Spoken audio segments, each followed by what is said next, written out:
mana titik tidak masuk akalnya? Di mana titik tidak masuk akalnya? Di mana titik tidak masuk akalnya? Awas ada mobil! Hai guys, kali ini gue akan membahas sebuah trik bisnis membuat usaha hoheng. Karena setiap yang belanja mereka tak mau meminta kembalian dan akan membuat kalian gacor parah tiap hari. Ya minusnya paling cuman gak bisa lihat bentukan uang sih. Oke, tanpa berlama-lama lagi, mari kita gaskan. Film ini dibuka dengan sebuah ide usaha hoheng yang dijual oleh kakek bernama Michael. Uangnya taruh sini ya, Bu. Kembaliannya buat Bapak aja ya. Alhamdulillah, terima kasih ya, Bu. Lah, si kakek matanya ke uninstall kah? Nekat bener jualan, bisa-bisa ludes nggak dibayar. Di sana berwajah berjualan, para minion sudah menggebekan palanya dengan membeli tanpa meminta kembalian. Pak, uangnya udah saya taruh, kembaliannya diambil aja ya Pak. Enak juga ya. Oke, bagi kalian yang punya usaha tahu bisa dicoba nih. Pura-pura belum install penglihatan. Nah, tujuan Michael selain panen cuan, ternyata ia juga ingin panen makhluk-makhluk penggebe dosa agar slot neraka penuh dan ketika sudah full kita bebas GB dosa sesuka hati. Wah, makasih Michael. Berapa nih Pak tahunya? 8 ribuan. Mau dong 3. Saya mau 5 ya Pak. Ini ya Pak. Ini dia contohnya.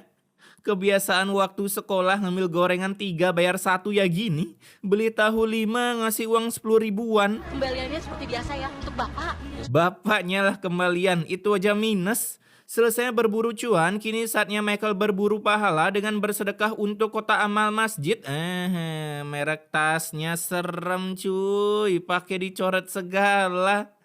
Bahkan setelah jumlah cuannya dalam seharian kerja dihitung oleh bapak ini, Michael pun tak segan-segan memberinya juga segelintir cuan untuk uang makan senilai 50 ribu. 50 ribu buat makan kamu.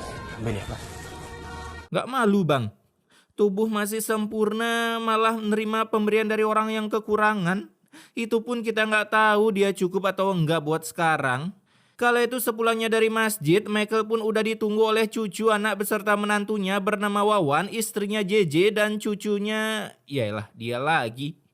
Panggil aja duta, di mana tujuan mereka datang ke sana untuk menitipkan duta akibat udah tak kuat memeliharanya, apalagi sekarang Wawan udah memiliki istri baru yaitu JJ dengan spek Core i3 dan mulut yang cocok digedik rame-rame. Anggap saja dia anak kandungmu sendiri. Nggak mau. Urus aja tuh cucu bapak sendiri. Nah itu dia contohnya.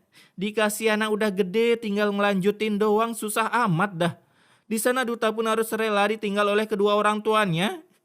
Boncengannya kayak boncengan GTA cuy, tinggal bawa pistol doang itu dari belakang. Karena ketika dua begundal ini sampai di rumah, mereka mulai menyiapkan barang dagangannya untuk dijual oleh Wawan. Yang rupanya Wawan juga memiliki usaha sama dengan Michael, tapi ini versi kelilingnya dengan nyamperin para minion yang suka mukbang hoheng. Ini Bu, saya jual tahu ini dijamin enak-enak semuanya. Enggak Abang. Lah, terus ngapain nyamperin bu?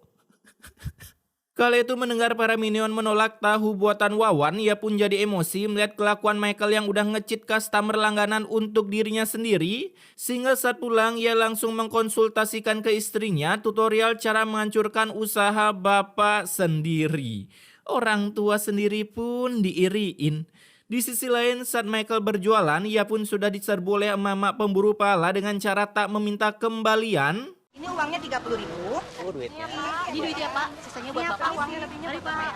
Sampai membuat duta begitu bagong melihat tips and trik berjualan Michael dengan memanfaatkan penglihatannya yang belum download data karena baru beberapa jam berjualan, mereka udah bisa pulang akibat saking laris dagangannya. Namun ketika duta pergi membelikan Michael air, datanglah Mio Offroad yang dikendarai oleh Wawan menghayam maling cuan milik bapaknya sendiri, hingga Michael terbagongkan mendengar duta mengatakan si ayam maling adalah anaknya sendiri. Michael bilek, tahu gini mending gue dulu gak usah bikin anak aja dah. Istri koid, gue pakai buta segala, apa bedanya sama jomblo? Setelah si Wawan berbuat kebegundalan, ia pun menghadiahi istrinya uang hasil hayam maling, bahkan terang-terangan bilang kalau itu uang babi. Dimana melihat uang yang dihasilkan Michael begitu gacor parah dalam sehari, membuat istrinya merekomendasikan suaminya untuk menggebe dosanya lebih banyak lagi dengan cara... Aduh, Kalau kayak gini sih kamu sering-sering aja ambilin uang dia. Gampang itu. Yang satunya ahli menghasut, yang satunya gebleknya kayak pipa rucika. Malam harinya Michael pun hanya bisa tabah karena hari ini udah gagal mencari cuan, bahkan ia hanya bisa menabungkan angin kentutnya ke dalam celelengannya yang sangat ingin memiliki uang untuk biaya operasi agar Michael bisa melihat iruk pikuknya dunia ini, tapi uang tersebut harus diambil lagi untuk modal usaha Hahu Oheng besok pagi. Nah, ketika hari udah berganti skin, kini Michael kembali berjualan dan diintai oleh begunal Wawan ini dari belakang sambil merencanakan strategi apa yang bagus dalam menghayam maling cuan bapaknya sendiri. Mendingan saya tunggu di sini aja. Saya bisa ambil lagi uangnya terus kabur deh. Itu dia strateginya. Hasil saat Hahu bapaknya sudah sold out, datanglah si Wawan yang langsung menilep kresek berisi uang. Tapi beruntung datanglah pasukan builder pasar yang siap baku hantam dengan Wawan. Namun si Michael malah melerai mereka, menolak Wawan ditransfer ke kantor polisi, takut film ini cepat selesai. Tuh, lihat guys. Walaupun kalian cuma bisa ngabisin nasi di rice cooker, orang tua kalian tetap sayang cuy. Si Wawan yang dilepaskan, ia pun pulang dengan keadaan tangan kosong sampai diberi bacotan oleh istrinya karena udah gagal menggebe dosanya secara victory. Jadinya terpaksa daripada tak diberikan jatah bulanan, Wawan pun datang kembali ke rumah bapaknya dan pura-pura menjadi manusia si paling sakit hati dengan bilang kalau ia udah tobat lalu mau bertemu dengan anaknya. Pak, Fadil di mana ya Pak? Di kamar bapak lagi tidur. Ayo masuk, ayo masuk. Cara Michael ke kamar duta gimana ya? Dia kan buta cuy. Masa ia pakai penciuman Akamaru? Di sana Wawan pun boleh mengaktifkan Byakugannya, mengendus di mana keberadaan celengan Michael berada, lalu mengunboxing lemari Michael hingga berhasil mendapatkan harta karun. Pak, saya nggak lama-lama di sini Pak. Oh iya, nggak apa-apa, Wan. Ini Michael buta include tuli atau gimana dah? Masa kagak kedengeran itu kaleng tenggo dibuka sama Wawan? Setelah berhasil menilap, Wawan pun pulang dengan hati senang, hampir ingin jadi tumbal proyek karena saat celelengannya di-unboxing oleh istrinya. Terus ini sih banyak banget, Mas. Kamu mau belanjain apa, yang penting uang. Widih, seratusan semua cuy. Itu Michael nabung sampai ke modal-modal jualan tahu kayaknya ya. Di sisi lain, Michael yang hendak menabung akhirnya ia baru ngeh kalau kaleng bekas tenggo udah dihayam maling. Dimana saat duta dibangunkan, ia juga bilang kalau celengan kakeknya di lemari lenyap begitu saja seperti dana untuk rakyat. Enggak dong. Hingga mereka pun segera bergegas ke rumah Wawan untuk memaki-maki Wawan meski dengan damage kritikal seperti Rafaela. Maaf, Wan. Bapak cuma mau tanya, apa benar kamu yang ambil uang tabungan bapak di rumah? Pakai nanya segala, mana ada maling aku, oi. Hasil mendengar itu Wawan pastinya langsung emosi, ya biasalah buat nutupi kebohongan ya satu-satunya trik ya. Marah-marah. Sampai akhirnya mereka dikit dari rumah dan hanya bisa tabah mencurahkan isi hatinya di sebuah masjid. Nah, ketika hari udah berganti warna, Michael pun kembali membuka gerai Hahu Ohengnya dan dikunjungi oleh seorang emak-emak sultan. Di mana emak ini tanpa babi lu bego langsung bilang kalau ia ingin memesan 100 tahu setiap harinya. Yang tentunya atau menghermankan kepala Michael karena modal dari mana? Modal dari mana? Cuan udah habis ditilap Wawan. Awas aja lu tiba-tiba punya uang ya buat modal. Gimana? Pak Leman sanggup? Sanggup, Bu. Udahlah, Michael ngecit uang unlimited cuy. Di sisi lain, saat Wawan berjualan tahu, ia pun dicegat oleh para minion karena 2 Masehi lalu ia beli tahu di tempat Wawan, tapi saat mau digoreng kemarin tiba-tiba tahunya basi. Hasil Wawan terpaksa membayar biaya kerugian mereka jika tak mau ditransfer ke penjara. Kamu harus siapin uang 5 juta untuk ganti kerugian kami. Buset, mahalan ganti ruginya ketimbang beli tahu. Mendengar nominal yang tidak masuk thinking, ia pun langsung pulang berharap JJ tahu gimana cara dapat uang 5 juta untuk bayar ganti rugi. Aku tuh ada kenalan. Dia bisa pinjemin uang tanpa jaminan, Mas. Sehingga itu juga mereka langsung cus menemui emak ini, tapi dengan syarat pinjam 5 juta harus ngembaliin 7 juta dalam waktu 1 bulan. Buset dah, itu pinjam uang kayak lagi nunggu gajian karyawan. Kala itu si Wawan mau-mau aja karena terpaksa hingga si Wawan bisa mengembalikan uang ganti rugi ke para minion yang akhlaknya not fun. Namun lagi-lagi ketika pulang ke rumah mereka kembali dihadapi oleh bapak-bapak Facebook berkumis Hitler ini yang menagih uang kontrakan tapi akibat nggak bisa bayar, motor Mio Racing Cilalwe Wawan pun harus ditilep oleh bapak ini. Saya nggak mau lagi kontrakin rumah saya sama kalian. Saya nggak mau lihat tampang kalian di sini. Wih. Sebuah tips ya guys, kalau kalian punya kontrakan terus orangnya nggak bisa bayar, ya tilep motornya terus usir orangnya. Ya paling banter kalian di baku hantam doang sih. Di sisi lain Michael yang baru pulang berjualan, kepalanya pun tiba-tiba terkena kutukan dan Saduta ingin mencari pertolongan. Kakeknya tiba-tiba meng-shutdownkan diri begitu saja tak kuat menahan damage dari kutukan di kepalanya. Sehingga kesempatan ini dipakai oleh dua begundal gandul ini untuk berbuat kebaikan menolong Michael mengantarnya ke rumah. Berharap saat sadar Michael mau merekrut mereka kembali ke dalam kakaknya. Dan seperti dugaan gue, si Michael pastinya mau aja nerima anak yang dulu sempat membGGST-kan untuk tinggal di rumahnya. Aduh, Wan, Sarot, bantu Bapak antar ke dokter ya. Kalau Bapak sakit. Nggak usah Pak, nggak usah. Tuh kan, seperti kata gua, membGGST-kan.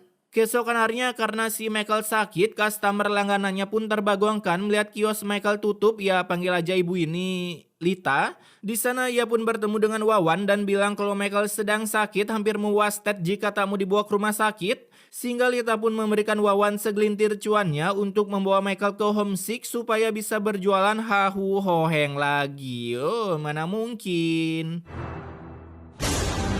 Daripada uang ini buat Bapak, mendingan aku kasih ke Saroh.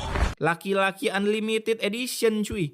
Dikit-dikit dapat uang diserahin ke istri. Lu kapan save rewardnya bang? Setelah mentransferkan uang tersebut untuk istrinya, Wawan pun diberi tips and trick agar bisa mendapatkan merah-merah seperti ini lagi dengan cara... Gimana kalau kita bilang ke semua pelanggan tahunya Bapak lagi sakit keras. Karena dengan menggunakan tutorial dari JJ, kini mereka semakin gacor parah, bahkan pulang-pulang udah membawa nasi jinggo buatan Bu Judes untuk dicaplok berdua. Beliin nasi buat kakek sama Fadel juga nggak? Beli dong. Nih, berdua ya sama kakek kamu. Ternyata gue salah. Tumben dia inget ya. Kemudian saat pagi harinya mereka kembali merencanakan tutorial agar bisa dapat cuan tanpa bekerja dengan mengandalkan mata Michael yang terkena uninstall. Gimana kalau kita jadiin bapak pengemis? Itu dia rencananya. Hasil mendengar itu, si Michael yang sedang enak-enakan tepar di kasur langsung dibangunkan, dibisikkan mau diajak healing ke Dufan, bermain roller coaster agar jantung bapaknya kembali ceria. Ya paling banter terkejut lalu resign jadi jantung lah ya. Namun ketika di jalan, dua begundal ini langsung meninggalkan bapaknya dengan alasan kebelet ngecas supaya Duta ada teman mainnya. Dan tanpa sepengetahuan bapaknya, mereka menaruh sebuah wadah di sana sehingga para minion mulai berdatangan memberikan sedekahnya akibat mengira ini kakek-kakek sedang berburu giveaway. Pak, ini sedekahnya Pak. Pak, sedekahnya. Pak. Wih, tiba-tiba inget GB pahala ya. Di sana Michael pun meng-AFK-kan diri sampai hari berganti skin dan saat datang mereka udah panen rejeki. Gampang banget manfaatin kekurangan orang ya. Dimana ketika udah sampai di rumah, Michael pun baru ngeh kalau ia tadi mengcosplay menjadi gembel. Tapi meskipun menolak, si Michael tetap dipaksa atau nyawa Duta taruhannya. Geblek emang. Nah di malam itu juga Wawan yang udah berhasil mengumpulkan uang sebanyak ini, kala itu uangnya pun ditilap begitu saja oleh JJ dengan diam-diam pergi dari sana berniat untuk hilang healing tai anjing. Namun sayangnya penilapan itu berhasil diketahui oleh Wawan dan terjadilah percecokan di luar rumah, saling kejar-kejaran menggunakan ulti Zilong sampai akhirnya JJ tak sengaja tercelempung ke dalam sungai. Ya Allah, Sarah! Sarah! Ya ilah bang, tinggi lu melebihi pintu kamar gua. Bisa-bisanya kagak berani turun nyelamatin istri. Wawan yang pulang dengan berbekal status duda membuat kakek dan Duta terbagongkan mendengar cerita kalau JJ udah is dead hanyut di sungai dan sebentar lagi akan jadi member Kadita di pantai selatan. Ada apa, Wan? Sarah jatuh ke dalam kali, Pak.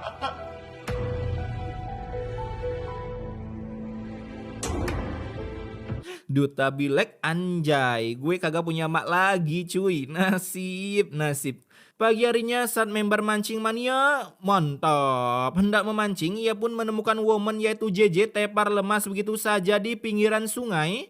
Sedangkan di pagi yang sama, Wawan juga sudah mengketar-ketirkan karena kedatangan emak-emak ini bersama dua preman mental bebelaknya. Namun sayangnya si Wawan udah kabur lebih dulu dari rumah hingga Michael harus jadi korban lampiasan bacotan emak ini. Aduh, lagian ngasih pinjam uang 1 bulan, bunganya kagak ngotak. Di sisi lain, Lita pun kembali datang ke kios Michael meskipun hasilnya nihil. Jadinya karena tak ketemu Michael, ia pun lebih memilih datang ke rumahnya langsung dan cepat-cepat membawa Michael ke rumah sakit akibat billingnya tinggal beberapa menit lagi. Ini rumah sakit apa UKS? Itu foto siapa?